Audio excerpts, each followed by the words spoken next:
नमस्कार बच्चों। Last time हम लोगों ने वार्षिक हिसाब में आने वाले व्यापार खाते और लाभ हानि वितरण खाते के नमूने के बारे में लाभ हानि खाते के नमूना के बारे में सीखा था और उनमें जो भी बातें आती हैं वो हमने सीखी थी। आज हम लोग इस चैप्टर में लाभ हानि वितरण खाता तथा साझेदारों का पूंजी खाता का नमूना सीखेंगे। लाभ हानि वितरण में कौन कौन सी चीज़ें आती हैं और साझेदारों के पूंजी खाता में कौन कौन सी चीज़ें आती हैं। ऑलरेडी आप लोगों ने व्यापार खाता और लाभ हानि खाता तो सीखा ही हुआ था, लेकिन लाभ हानि वितरण खाता और साझेदारों का पूंजी खाता एकदम नया है आप लोगों के लिए।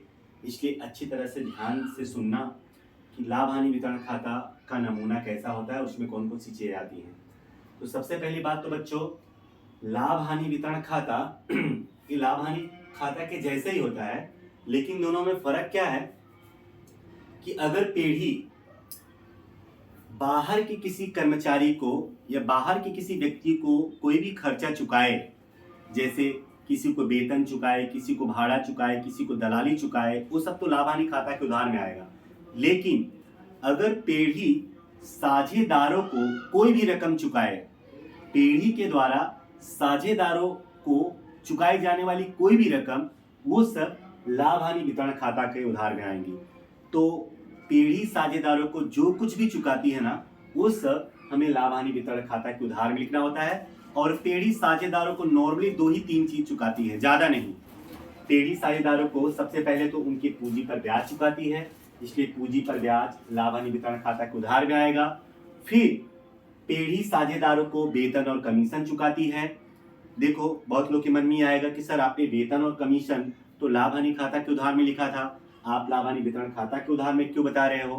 तो वो जो वेतन और कमीशन था ना, वो कर्मचारियों का वेतन और कमीशन था, और ये जो वेतन और कमीशन है ना, ये साझेदारों का वेतन और कमीशन है। तो जो साझेदारों का वेतन और कमीशन होगा ना, वो आएगा लाभ हानि वितरण खाता के उधार में, और अन्य किसी कर्मचारी या किसी व्यक्ति का वेतन या कमीशन होगा वो लाभ हानि खाता के उधार में आएगा। तो इस तरह से लाभ हानि वितरण खाता के उधार में पेढ़ी साझेदारों को जो कुछ भी चुकाएगी, नॉर्मली 2 ही 3 चीजें आती हैं लाभ हानि वितरण के उधार में। एक तो साझेदारों के पूंजी पर ब्याज, फिर साझेदारों का वेतन और कमीशन, फिर याद रखना है चालू खाते के जमा शेष का ब्याज।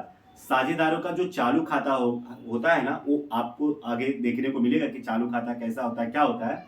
फिलहाल आप इतना समझ के चलो कि चालू खाते का जमा शेष और उधार शेष 2 होता है। तो चालू खाते का जो जमा शेष होगा उसका ब्याज लाभ हानि वितरण खाता के उधार में आएगा, और उधार शेष का ब्याज, चालू खाते के उधार शेष का ब्याज लाभ हानि वितरण खाता के जमा पक्ष में आएगा।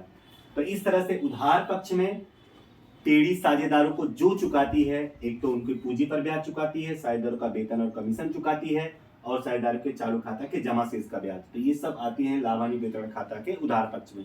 कुछ बच्चों के मन में आएगा सर पेढ़ी साझेदारों को वेतन और कमीशन क्यों चुकाती है, साझेदार तो पेढ़ी के मालिक होते हैं। तो बच्चों, कुछ साझेदार ऐसे होते हैं ना जो पेढ़ी के मालिक होने के साथ साथ उसमें वो काम भी करते हैं, तो इसलिए जो अन्य किसी कर्मचारियों को वेतन या कमीशन देना है वो साझेदार को ही दिया जाता है। इसलिए साझेदारों का वेतन और कमीशन भी होता है जो हमें लाभ हानि वितरण खाता के उधार पक्ष में लिखना होता है। उसके बाद आते हैं जमा पक्ष में। तो जमा पक्ष में सबसे पहले आता है शुद्ध लाभ, जो लाभ हानि खाता में से आता है, शुद्ध लाभ लिखेंगे। उसके बाद जिस तरह से पेढ़ी साझेदारों को जो कुछ भी चुकाती है वो सब लाभ हानि वितरण के उधार लिखते हैं, उसी तरह से पेढ़ी साझेदारों से जो वसूल करती है वो लाभ हानि वितरण खाता के जमा में लिखते हैं। नॉर्मली जो पेढ़ी होती है ना, तो साझेदारों से 2 ही रकम वसूल करती है, एक तो आहरण पर ब्याज, इसलिए आहरण पर ब्याज आएगा लाभ हानि वितरण खाता के जमा में, और दूसरा चालू खाते के उधार शेष का ब्याज, जो तो मैंने आपको पहले बताया कि जमा शेष का ब्याज उधार में आएगा और उधार शेष का ब्याज जमा में आएगा। तो इस तरह से बच्चों लाभ हानि वितरण खाता में सिर्फ इतनी ही बातें आती हैं। एक आध 2 बातें और आ गई तो हम सवाल में देख लेंगे, बट नॉर्मली यही चीजें लाभ हानि वितरण खाता में आती हैं। तो अब लाभ हानि वितरण खाता बंद कैसे करते हैं, जैसे व्यापार खाता और लाभ हानि खाता बंद करते हैं, वैसे लाभ हानि वितरण खाता भी बंद करेंगे बच्चों। अगर जमा साइड का टोटल है तो उधार साइड में गैप आएगा, और उधार साइड का टोटल ज्यादा है तो जमा साइड में गैप आएगा। हम ऐसा मान के चलते हैं कि जमा साइड का ही टोटल ज्यादा है, तो जो टोटल यहाँ पे आएगा वही टोटल आपको यहाँ पे लिखना है।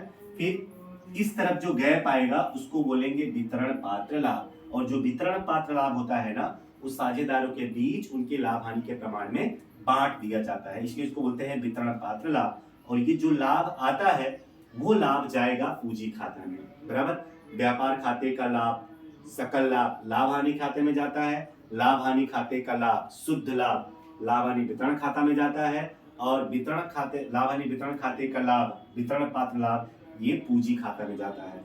तो इस तरह से ये हमारा लाभ हानि वितरण खाता का नमूना था। अब थोड़ा सा हम साझेदारों के पूंजी खाता के बारे में सीख लें। तो इसका भी खाता इन खातों के जैसे होता है बच्चों, लेकिन यहाँ पे रकम के 2 कॉलम या 3 कॉलम बनाने पड़ते हैं। जैसे साझेदार होंगे, डिपेंड करता है कि साझेदार कितने हैं। अगर 2 साझेदार हैं तो रकम की 2 कॉलम बनेंगी, उधार में और जमा में। उधार में भी 2 और जमा में भी 2, बराबर। क्योंकि ये साझेदारों का पूंजी खाता है, यहाँ पे 2 साझेदार होंगे। फिर उसके बाद एक तारीख का कॉलम होगा, कौन सा साझेदार किस तारीख को पूंजी लाया, किस साझेदार ने किस तारीख को आहरण किया, ये सब हमको तारीख के कॉलम में लिखना होता है। ये तारीख का कॉलम सिर्फ साझेदारों के पूंजी खाता में ही बनाना पड़ेगा। तो बच्चों इस तरह से खाता एक ही जैसा है, बट यहाँ पे कॉलम तुमको 2 या 3 बनाने पड़ते हैं रकम के, क्योंकि अलग अलग साझेदार होते हैं, एक से अधिक साझेदार होते हैं, इसलिए।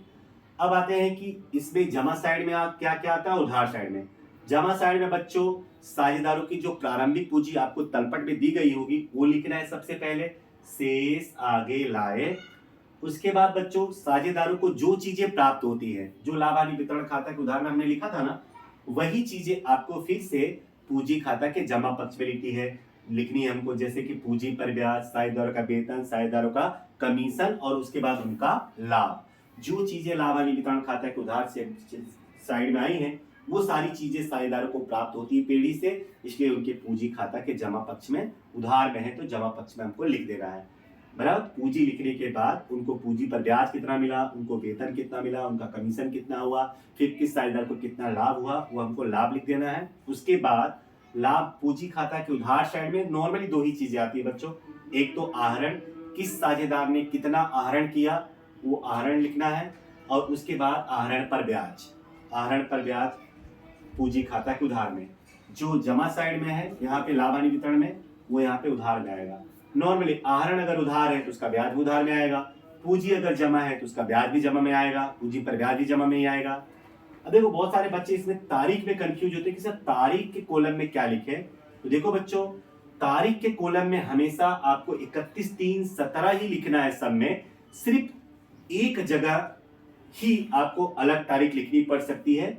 एक तो यहाँ पूंजी में प्रारंभिक मतलब 1/4/16 लिखना है, और यहाँ पे आहरण, जब आप आहरण लिखोगे तो जिस तारीख को साझेदार ने आहरण किया है वो आपको लिखना है, वो तारीख लिखनी है। बाकी के जितने भी तारीख होंगे, चाहे पूंजी पर ब्याज हो, वेतन हो, कमीशन हो, वितरण पात्र लाभ हो, इधर आहरण पर ब्याज हो, सब में आपको अंतिम तारीख ही लिखनी है। इसलिए तारीख में कभी कंफ्यूज नहीं होने का। तारीख में बहुत सारे बच्चे कंफ्यूज होते हैं कि क्या लिखे क्या नहीं लिखे कहाँ पे। तो तारीख पे सब में 31/3/17 मतलब अंतिम तारीख ही लिखनी है।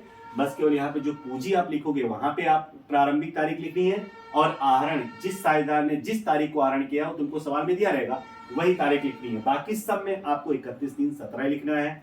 उसके बाद आपको पूंजी खाता बंद करनी है ना, तो जमा साइड का टोटल कर लो, जो टोटल जमा साइड में आएगा वही टोटल आपको उधार साइड में लिखनी है, और इस टोटल में से आपको यहाँ पे उधार साइड में जो भी रकम दी गई है उसको तुम्हें घटा देना है, तो आपको ये गैप मिल जाएगा। और इसी गैप को बोलेंगे अंतिम पूंजी। लिखेंगे शेष आगे ले गए अंतिम पूंजी, और ये जो अंतिम पूंजी होती है ना वो पक्की तलपट में आती है, आर्थिक चिट्ठा में आती है, बराबर।